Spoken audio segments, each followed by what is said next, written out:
ایک صلوات پڑھیں۔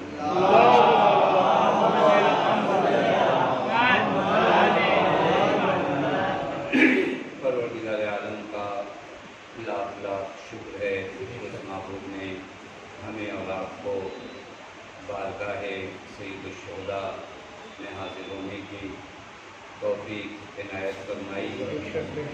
یہ وہ عبادت ہے جس عبادت کے لیے ملائکہ خدا تڑپتے ہیں اور بےچین ہوتے ہیں، اور اس عبادت کے لیے پروردگار عالم نے ہمارا اور آپ کا انتخاب کیا ہے۔ یہ بات ذہنوں میں رہے کہ مجالس سید الشہداء میں شرکت ہماری زندگی کی کامیابی کے راز کا ایک اہم فارمولہ ہے۔ اگر ہم کامیاب ہونا چاہتے ہیں، اگر ہم کامران ہونا چاہتے ہیں، کامیابی اور کامیابی کا ایک اہم راز شرکت ہے مجالس سید الشہداء میں، کیونکہ یہ مجالس در حقیقت ہمیں اور آپ کو درس زندگی دیتی ہیں، درس بندگی دیتی ہیں، درس عبودیت دیتی ہیں، کیونکہ آپ جانتے ہیں کہ اس عالم میں اور اس دنیا میں آنے کے بعد اس قدر انسان بے وجہ کی باتوں میں اپنے آپ کو مصروف اور مشغول کر لیتا ہے کہ بھول بیٹھتا ہے کہ وہ کہیں سے آیا ہے اور کہیں جانا ہے۔ توجہ کریے، واقعاً ہماری زندگی کبھی کبھار عجیب زندگی لگتی ہے کہ ہمیں پتہ ہی نہیں چلتا کہ ہم آئے کہاں سے تھے اور ہمیں جانا کہاں سے ہے۔ ہماری عادتیں، اطوار، طریقے، ایک ترکیب دیکھ کے لگتا ہے کہ ہم یہیں تھے اور یہیں رہنا ہے۔ یہ مجلسیں ہیں جو ہمیں بیدار کرتی ہیں، انہیں ہمیں معلوم ہونا چاہیے کہ کس کی جانب سے آئے تھے اور کس کی جانب لوٹ کر جانا ہے۔ اور کربلا کا یہی ایک اہم کام ہے کہ کربلا قوموں کو سونے نہیں دیتی، کربلا قوموں کو غفلت میں نہیں رہنے دیتی، کربلا ہر لمحہ بیدار کرتی ہے۔ کربلا کا کام کیا ہے؟ ہر لمحہ انسان کو بیدار کرنا۔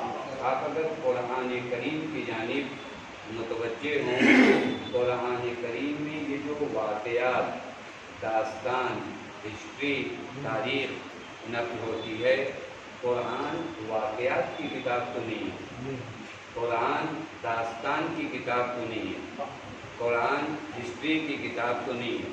قرآن خود کہہ رہا ہے کہ ہدی للمتقین، اس کتاب کے نازل ہونے کا سبب کیا ہے؟ متقین کی ہدایت ہے۔ لیکن اگر قرآن کریم کی آیات میں آپ غور کریے تو قرآن نے بہت سے واقعے کو نقل کیا ہے، بہت سی داستانوں کو قرآن نے کیا کیا ہے؟ نقل کیا، جبکہ داستان کی کتاب قرآن نہیں ہے، واقعات کی کتاب قرآن نہیں ہے۔ قرآن نے بعض واقعات نقل کیے اور بعض واقعات کی ریپیٹ بھی قرآن میں بہت زیادہ ہے۔ عام زبان میں اگر کہا جائے، ورنہ قرآن میں اگر ایک واو 2 مرتبہ آیا ہو تو اس کا بھی ایک معنی ہے۔ یہ اور بات ہے کہ مجھ جیسا انسان نہ سمجھے، لیکن وہ ایک خاص فلسفے کے تحت ہے۔ لیکن آپ دیکھ لیجیے قرآن میں بعض واقعات کو بہت مرتبہ قرآن نے ذکر کیا، بہت مرتبہ۔ جناب موسیٰ علی نبینا وعلیہ السلام کا نام اور ان کے واقعات قرآن کی تقریباً 65 مرتبہ سے زیادہ ہیں۔ یا جناب یوسف کی داستان، جناب یوسف کی داستان الحمدللہ ایک کام ہوا کہ سیریل بنا، لہذا کسی حد تک وہ داستان واقعہ ہمارے ذہنوں میں ہوا ہے، اور یہ اچھا کام ہے۔ جب بھی آپ اسلامی تعلیمات کو، ہمارے یہاں ایک پرابلم جو مکاتب میں بھی ہے ہمارے یہاں، وہ جو ایک پرابلم آتا ہے، لوگ کہتے ہیں کہ بچے جو ہے مکتب سے دور ہیں لیکن انگلش کا یا دوسرے ماحول میں ٹھیک ہیں۔ ہمارے یہاں 2 پرابلم ہوا، ایک تو ہمارا ذہن جو ہے، ذہنیت جو بنی ہوئی ہے وہ دنیا داری ہو گئی ہے، کیونکہ مکتب میں یہ سوچتے ہیں کہ اس میں اگر اچھا نمبر بھی آ گیا تو ہوگا کیا۔ ایک تو ہم کو بینیفٹ نظر نہیں آتا کہ اگر مکتب اس نے پنجم پاس بھی کر لیا ممتاز تو ہوگا کیا، لیکن اگر اس نے high school B A inter اچھے نمبر سے پاس کیا تو اچھی نوکری ملے گی۔ تو ایک تو ہم کو مکتب سے دنیا نہیں ملتی، تو ایک وجہ تو یہ ہوگی کہ مکتب سے دوری کی۔ دوسرا پرابلم مکاتب کا ہے، وہ کیا ہے کہ آپ اپنے آپ کو زمانے سے متصل نہیں کرتے۔ ہمارے یہاں مکتب میں ابھی بھی وہی دستور ہے۔ اب جب اس زمانے میں آپ اگر جا کر دیکھیں الفابیٹ اگر بچوں کو انگلش کے پڑھائے جاتے ہیں تو اس کے طرز و طریقے الگ ہیں، تو خوب آپ قرآنی الفابیٹ بھی اگر پڑھائیے تو آپ اسے ماڈرن طریقے سے پڑھائیے، جو طریقہ ہوتا ہے۔ آپ چلتے ہیں 100 سال پیچھے اور اس کے بعد چاہتے ہیں بچہ محدود جاتا ہے اسکول میں ڈیجیٹل بورڈ پہ وہ اے بی پڑھتا ہے، اور آپ کے ہاں آتا ہے تو وہ ایسا الف دیکھتا ہے جو الف زیروکس کا ہے، سمجھ میں بھی نہیں آتا۔ تو یہ پرابلم دونوں طرف سے ہیں۔ بہرکیف ہمیں کیا کرنا چاہیے، تھوڑا اگر بچوں کو دین کے قریب لانا ہے تو موجودہ وسائل سے استفادہ کیا جائے جو ہیں سسٹم میں ہمارے یہاں۔ اور جیسا کہ آپ دیکھ لیجیے جناب یوسف کا واقعہ، مجھے انصاف سے بتائیے اس سیریل کے آنے سے پہلے کتنے لوگوں کو معلوم تھا؟ نہیں معلوم تھا، لیکن کام ہوا۔ آج تقریباً ہماری قوم کا ہر جوان، ہر بچہ کسی حد تک جناب یوسف کے بارے میں ایک معلومات اسے ہوئی۔ کیوں ہوا؟ کیونکہ آپ نے موجودہ وسائل سے کیا کیا ہے، صحیح فائدہ اٹھایا، اور اس مناظر کو آپ نے ایک کردار میں ڈھال کر لوگوں کو دکھا دیا۔ اور یہ ہے بھی طریقہ کہ جو چیزیں آنکھوں سے دیکھی جاتی ہیں وہ بہت جلدی انسان کے ذہن و وجود میں سماتی ہیں۔ بہرکیف کہنے کا مطلب یہ کہ قرآن کریم نے واقعات بہت نقل کیے۔ جناب یوسف کا واقعہ نقل کیا، جناب موسیٰ علیہ نبینا کا واقعہ نقل کیا، جناب عیسیٰ کے واقعات نقل کیے۔ قرآن واقعات کی کتاب تو نہیں، پھر قرآن نے واقعات کیوں نقل کیے؟ آپ خود قرآن سے پوچھئے کہ قرآن تیرے آنے کا مقصد اور تیرے آنے کا ہدف ہدی للمتقین ہے۔ کوئی چیز اگر اپنے مقصد سے بہک جائے تو وہ تو کتاب ہدایت کی نہیں ہو سکتی۔ تو جو مقصد ہے آپ کہیں نہیں دیکھیں گے کہ میڈیکل لائن کی کتابوں میں آپ سائنس اور کیا نام ہے آپ ایسی باتیں انجینئرنگ کی باتیں لکھیں، نہیں، ہدف میں نہیں، وہ چاہتا ہے کہ دوسری چیز آپ کو بتائے۔ تو قرآن کا ہدف انسانوں کی ہدایت ہے۔ پھر یہ قرآن واقعات اور داستان کو کیوں نقل کرتا ہے؟ قرآن نے ایک آیت کریمہ میں سورہ ہود کی آیت نمبر 20 واضح لفظوں میں بتایا کہ یہ قصے اور کہانیاں جو گزشتہ انبیاء کی ہم آپ کی خدمت میں بیان کرتے ہیں، اس کے 4 ریزن قرآن کریم نے ایک آیت میں بتایا۔ کہا کہ وہ کُلًا نقص علیک القصص، یہ جو کہانیاں ہم آپ کی خدمت سے پیش کرتے ہیں 4 فائدے ہیں۔ میں آپ کو بہت دور نہیں لے جانا چاہتا، میں آ رہا ہوں کہ کربلا کی جانب، کہ کیوں کربلا کی داستان کی ریپیٹیشن ہوتی ہے، کیوں ہر سال ہم اسے دہراتے ہیں؟ معلوم ہونا چاہیے رسم و رواج کی بنیاد پہ نہیں۔ قرآن نے بھی یہ کام کیا ہے کہ واقعات کو دہرایا ہے، واقعات کی تکرار کیا ہے۔ قرآن نے 4 ریزن اس آیت کریمہ میں بیان کیا۔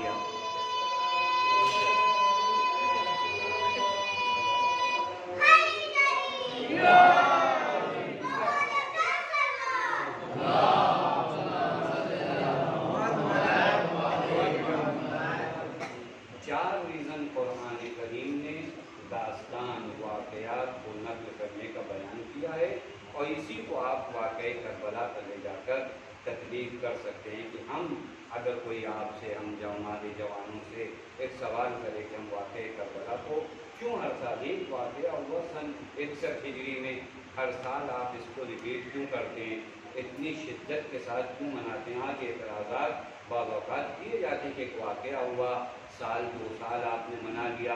حتی مرحوم علامہ امینی رضوان اللہ تعالیٰ علیہ سے ایک شخص نے سوال کیا، کہا کہ ٹھیک ہے اگر آپ کو مجلسیں کرنا ہے، عزاداری کرنا ہے تو بیٹھ کر گھروں میں کریے، یہ سڑک پر کیوں نکلتے ہیں، یہ جلوس کی شکل میں کیوں نکلتے ہیں، یہ اس قدر جوش و خروش کے ساتھ یہ مجلسیں کیوں ہوتی ہیں، یوں ہی ہو جایا کریں۔ تو اس وقت بہت اچھا جواب دیا علامہ امینی نے، اور یہ جواب آج کے ہمارے کچھ ماڈرن اپنے لوگ ہیں ان کے لیے بھی ہے۔ علامہ امینی نے فرمایا ہم نے ایک چیز خاموشی سے منائی تھی، اس کا نام تھا غدیر۔ توجہ فرمائیے گا، کہا غدیر ہم نے گھر میں منایا تو تم نے انکار غدیر کر دیا، اب اگر کربلا بھی گھر میں منائیں گے تو کل تم کربلا کا بھی انکار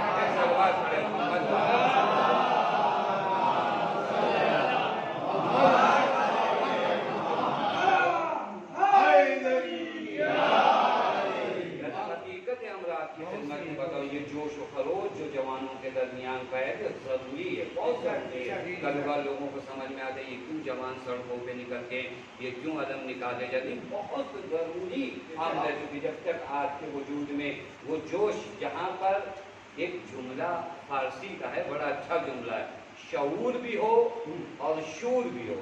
شور کہتے ہیں جوش کو، یعنی جوش لیکن شعور کے ہمراہ، نہ جوش میں کمی ہو نہ شعور میں کمی ہو، کیونکہ کربلا کے میدان میں 72 میں شعور بھی دیکھا گیا اور جوش بھی دیکھا گیا۔ ایک صلوات پڑھے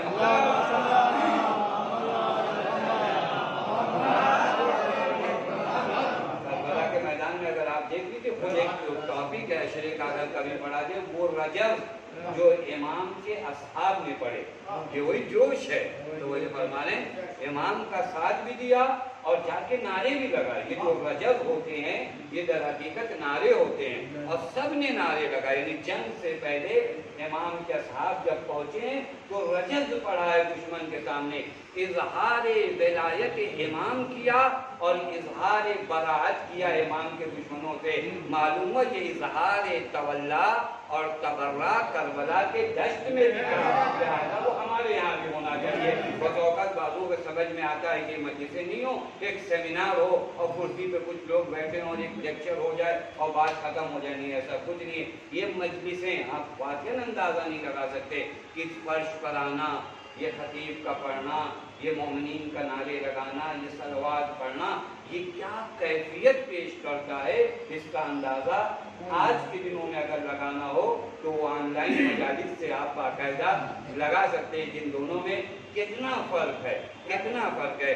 لہذا کربلا میں جوش و خروش بہت ضروری امر ہے، لیکن شعور کے ساتھ توجہ فرمائیں، یعنی شعور آج کا ہاتھوں سے جانے نہ پائے۔ جناب زینب سلام اللہ علیہ نے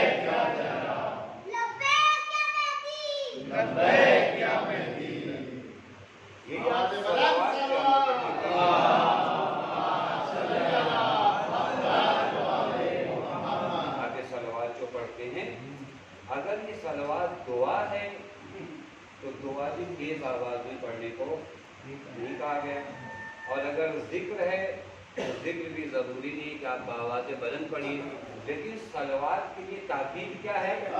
بآواز بلند پڑھیے۔ دیکھیں تو وہ جو کبھی سوال ذہن میں آنا چاہیے، یا تو دعا ہے یا ذکر ہے، ذکر ہو یا دعا دونوں کے لیے بآواز بلند پڑھنے کو نہیں کہا گیا، لیکن صلوات کو بآواز بلند کیوں پڑھنے کو کہا گیا؟ معلوم ہے کہ صلوات فقط دعا اور ذکر نہیں ہے، صلوات ہمارا شعار بھی ہے، ہمارا نعرہ بھی ہے کہ ہمارا تعلق کن سے ہے، اور جب انسان اظہار تعلق کرے تو بلند آواز میں کرے تاکہ دشمنوں کو معلوم ہو کہ ہمارا کافی ہے۔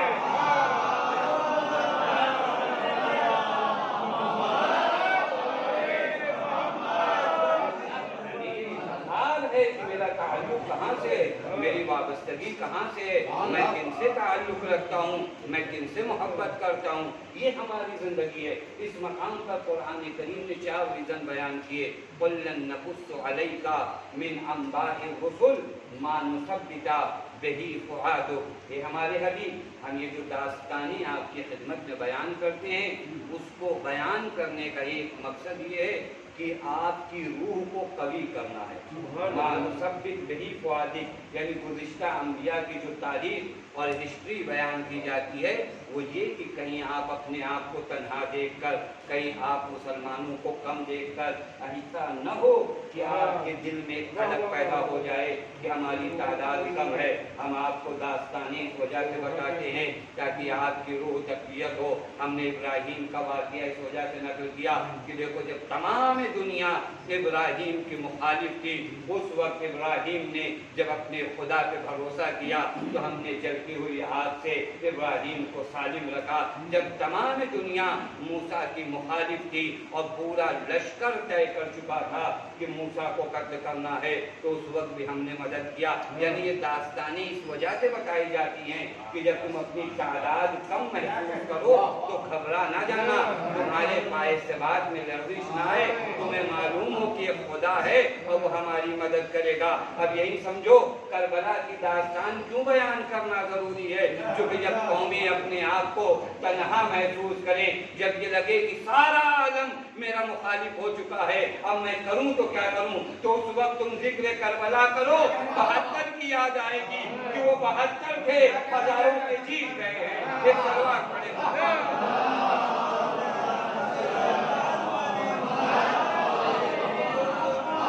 پوری تاریخ اٹھا کر دیکھ لیجیے، پوری تاریخ جتنے بھی انقلاب آئے ہیں اور جو رہنما تھے، رہبر تھے انقلاب کے، انہوں نے کیا اقرار کیا؟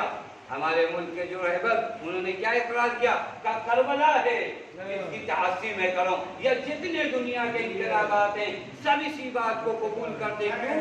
کیونکہ اگر ہم عام نگاہوں سے جب دشمن کی تعداد کو دیکھتے ہیں تو گھبرا جاتے ہیں، لیکن اسی وقت کربلا ہمیں حوصلہ دیتی ہے۔ دیکھو گھبراؤ نہ، اگر 72 اپنے امام کی بات پر ڈٹے رہیں تو انہیں ہم کامیاب کر دیتے ہیں۔ یہی درس و پیغام آج کربلا میرے اور آپ کے لیے لے کر آئیے۔ دنیا ہزار مخالف تمہاری ہو جائے لیکن تم کم صحیح بس اتنا یاد رکھنا، اپنے امام کی باتوں کو غور سے سننا اور اس پر عمل کرنا۔ مَا نُثَبِّتْ بِهِ فُؤَادَكَ، تمہاری روح کو قوی کرنے کے لیے۔ اور دوسرا ریزن، واقعات کو جو نقل کیا جاتا ہے وَجَاءَكَ فِي هَٰذِهِ الْحَقِّ، یہ واقعات جو گزشتہ انبیاء کے نقل کیے جاتے ہیں تاکہ حق روشن ہو سکے، تاکہ حق معلوم پڑ سکے، کیونکہ دنیا میں معلوم ہے سب سے بڑا خطرہ آپ کو کیا ہے؟ باطل حق کا لباس پہن کر آ جاتا ہے۔ حق کا لباس پہن، یہ ہوا ہے، ہمیشہ ہوا ہے۔ باطل کو اگر آپ کے میں نے کبھی آپ کی خدمت میں کیا تھا، آپ کے درمیان اگر کسی کو آنا ہوگا تو ہو سکتا ہے اسی لباس پہن کر آئے، تو مجھے فرمانے کسی عام لباس میں نہیں آئے گا کیونکہ اس کی بات تو آپ نہیں سنیں گے، اس لباس میں آئے گا جس لباس کا آپ احترام کرتے ہو۔ اور اگر اب بھی آپ نہیں پہنچے تو میں تاریخ آپ کو بتاؤں، جب ابن سعد کوفے میں آیا ہے تو کس لباس میں آیا؟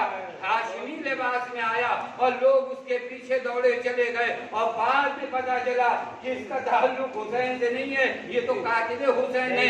یہیں پر ایک پیغام ہے ہر عزادار کے لیے، دیکھو لباس کے پیچھے نہ بھاگنا، باتوں پہ غور کرنا، باتیں حسینی ہو تو حسینی ہے، باتیں حسین کی نہ ہو تو لباس کیسا بھی ہو وہ ہمارا کہنا ہے۔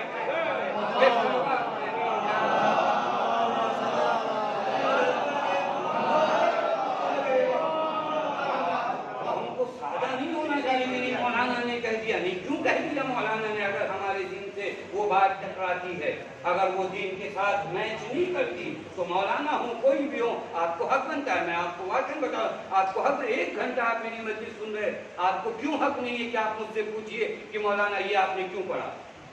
کیوں یہ حق نہیں دیا جائے؟ بھائی 1 گھنٹہ ہم نے پڑھا ان کے درمیان، بہت سی باتیں ان کے ذہنوں میں نہیں آئی، یہ پوچھ سکتے ہیں نہ، مولانا کو کوئی توہین کی ضرورت ہے۔ اور یہ بھی یاد رکھیے اس منبر پہ جو آتا ہے نا وہ کوئی معصوم نہیں، معصوم صرف 14 ہیں، غلطیاں ہم سے بھی ہوتی ہیں، بہت زیادہ غلطیاں ہوتی ہیں۔ تو اب کیا بنتا ہے؟ اگر مجھے نہیں معلوم، یا تو میں اس منبر پہ آیا ہوں سلونی کا دعویٰ کر کے آیا ہوں کہ بھائی مجھے سب پتا ہے، تو پھر اس کے بعد سب سے بڑا جھوٹا میں ہوں۔ اگر میں سلونی کا دعویٰ کر کے اس منبر پہ بیٹھوں، بہت سی باتیں ہو سکتا ہے آپ مجھ سے پوچھیں، مجھے نہیں معلوم ہو، کل میں دیکھ کر کسی کتاب میں بتاؤں گا، لیکن یہ طے ہونا چاہیے۔ توجہ فرمائیے گا، اور یاد رکھیے اگر یہ قوم پوچھنا شروع کر دینا تو مجھ جیسا انسان منبر پہ آنے کے بعد کئی مرتبہ سوچے کہ یہ پڑھوں کہ نہیں پڑھوں، بہت غور کرنا پڑے گا کہ منبر پہ جاؤں نہیں جاؤں۔ پتہ نہیں کل قوم نے پوچھ لیا کہ یہ کہاں سے پڑھا ہے، یہ کیسے پڑھا، یہ تو ہونا نہیں۔ بے فکر اگر قوم ہو جائے تو پھر جس کا دل چاہے گا منبر پہ آئے گا. لیکن بیدار قوم کے درمیان ہر کوئی منبر پہ نہیں آتا, بہت سوچ سمجھ کے آتا ہے کہ اتروں گا تو پوچھ لیں گے. اور کوئی توہین کی بات نہیں, واقعی کوئی توہین. اگر آپ نے مجھ سے کئی باتیں پوچھی, ہو سکتا ہے 10 باتوں میں 9 میں نے نہیں بتایا یا 10 نہیں بتایا, کوئی ممکن نہیں, میں معصوم نہیں ہوں, میں عالم نہیں ہوں. میں نے کچھ باتیں سیکھی ہیں, وہ یاد ہوئی تو بتا دوں گا, نہیں یاد ہوئی تو کل کسی اپنے بزرگ سے پوچھ کے بتاؤں گا. اللہ ہی میں سے ہوتا ہے. ڈاکٹروں میں کچھ لوگ ہائی لیول کے ڈاکٹر ہوتے ہیں, کچھ نہیں ہوتے, کچھ اپنے سینئر سے پوچھتے ہیں. ہمارے اسکولوں میں ایسا ہوتا ہے, انجینئروں میں ہر جگہ یہ ہوتا ہے کہ مولانا نہیں, یہ کیسے ایک گریڈ ہوتا ہے کہ جو بھی اس ممبر پہ آیا وہ علامہ ہے, جو بھی نہیں آیا اس کے اوپر بھی کچھ لوگ ہیں جو باتیں جانتے ہیں, اس سے وہ کچھ کرنا چاہیے. یہ ہونا چاہیے. تو وہ جو فرمان ہے بس معلوم ہونا چاہیے کہ حق و باطل لباس بدل کا. قرآن نے بڑی اچھی مثال دی, معلوم ہے قرآن نے ایک مثال حق و باطل کی بہت عجیب دی ہے. اب میں نے عرض کیا کہ قرآن کبھی پڑھیے اور ترجمے کے ساتھ پڑھیے اور دقت کر کے پڑھیے. قرآن ایک مقام پر ارشاد کرتے وَأَنزَلَ مِنَ السَّمَاءِ مَاءً فَسَالَتْ أَوْدِيَةٌ بِقَدْرِهَا. قرآن عجیب مثال دیتا حق و باطل کی. قرآن کہتا ہے کہ وَأَنزَلَ مِنَ السَّمَاءِ, آسمان سے بارش نازل ہوئی, فَسَالَتْ أَوْدِيَةٌ بِقَدْرِهَا, جس کے اندر جتنی گنجائش تھی اس نے اپنے اندر اتنا پانی لے لیا. کیونکہ ابھی آپ دیکھ رہے بارش ہو رہی ہے نا, یہ ہر جگہ برس رہی ہے.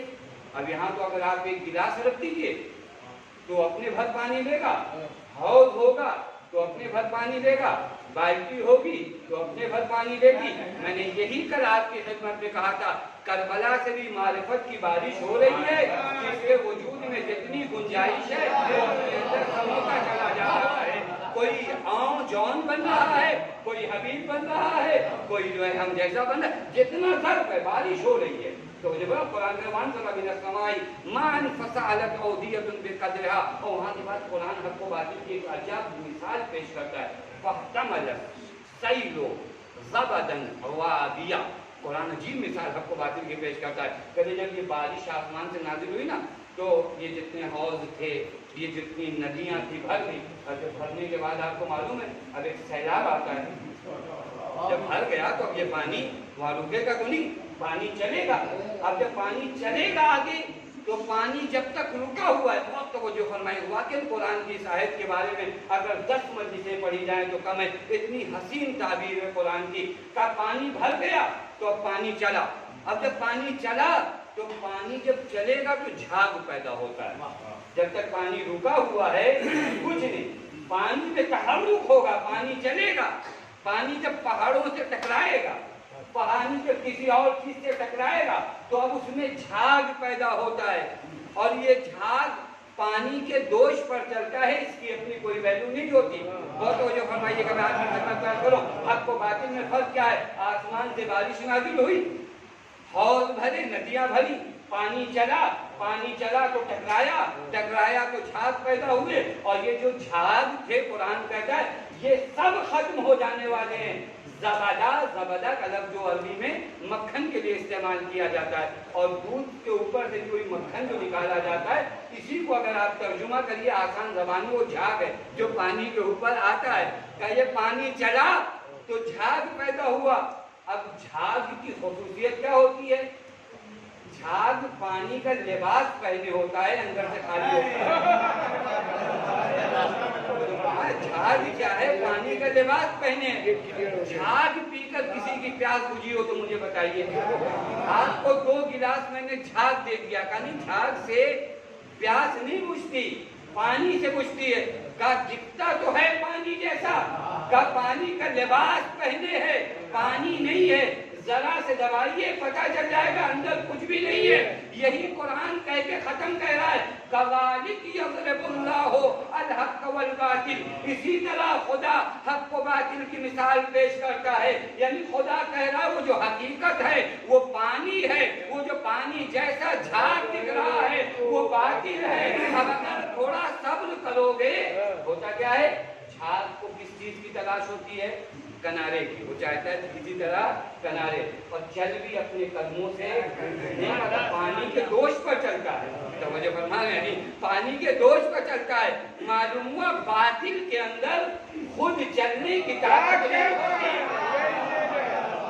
باطل کے اندر خود چلنے کی طاقت نہیں ہوتی اور ہمیشہ سہارا ڈھونڈتا ہے، جھاگ کنارا ڈھونڈتا ہے، پانی کنارا نہیں ڈھونڈتا۔ اب یہی سمجھو وہ جو اہل باطل ہیں انہیں ہمیشہ لشکر کی درکار ہوتی ہے کہ مدد کو آئے، لیکن جو اہل حق ہیں اپنے ساتھ آئے ہوئے لوگوں کو بھیج دیتے ہیں، جسے جانا ہے چلا جائے۔ زندگی گزارتا ہے اور پھر اس کے بعد اس کے لباس پر غور کرنے کی ضرورت ہے۔ یہ آپ کی پیاس نہیں بجھائے گا، یہ آپ کو آتش سے نہیں نکالے گا، یہ دھوکہ دے گا۔ لہذا قرآن نے واقعات کیوں نقل کیے؟ جاءکا فی ھذہ الحق، تاکہ تمہیں معلوم پڑ سکے حق کیا ہے۔ ورنہ تمہارے سامنے نمرود کی تاریخ ابراہیم کے نام لکھ دی جائے گی، فرعون کی تاریخ موسیٰ کے نام لکھ دی جائے گی۔ لہذا تاریخ ہم بتا دیتے ہیں تاکہ ابراہیم و نمرود میں فرق معلوم ہو سکے، تاکہ موسیٰ و فرعون کے درمیان فرق معلوم ہو سکے۔ وگرنہ بکے ہوئے مورخین کسی کو کچھ لکھ دیں گے۔ معلوم ہو واقعات کیوں نقل کیے جاتے ہیں؟ تاکہ فرعون و موسیٰ کے درمیان فرق رہے، تاکہ ابراہیم و نمرود کے درمیان فرق رہے۔ آپ سمجھیے تاریخ کربلا کیوں ہر سال بیان ہوتی ہے؟ معلوم ہو کہ حسینیت کیا ہے اور یزیدیت کیا ہے۔ ایک سلوات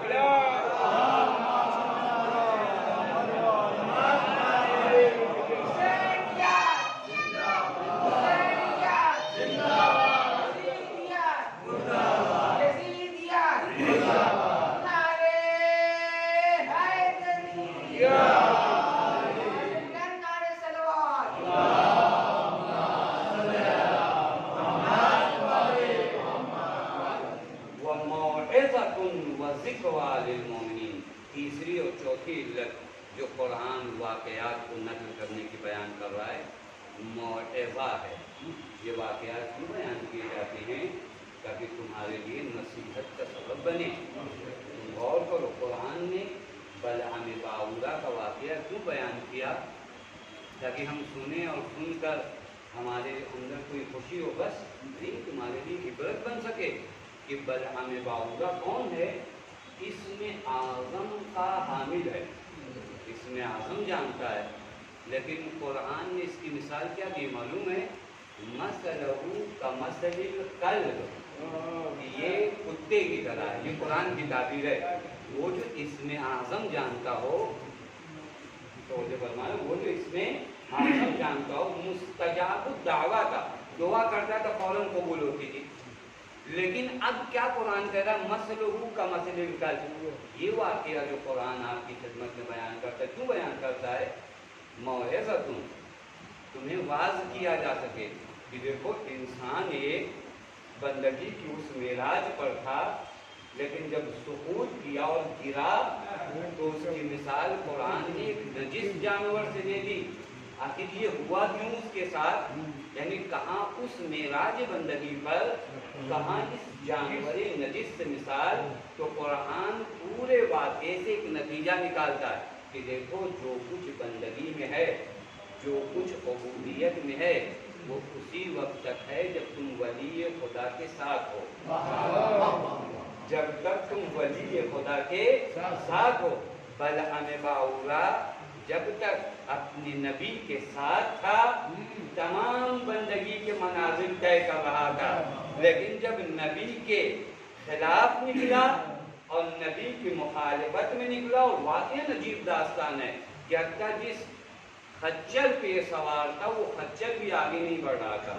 یعنی یہ کس قدر خچر انسان سے بھی بدتر ہے کہ خچر سمجھ رہا ہے کہ نبی کے مقابلے میں نہیں جایا جاتا، لیکن یہ انسان یہ سمجھ رہا ہے کہ نہیں جانا ہے۔ خچر آگے نہیں بڑھا، بعض تاریخ میں ہے وہیں اس کا دم نکل گیا، لیکن آگے نہیں بڑھا کہ میں نبی کے مقابلے میں نہیں جاؤں گا۔ قرآن نے اس داستان کو کیوں نقل کیا؟ تاکہ تمہیں پیغام دیا جا سکے کہ دیکھو جو بھی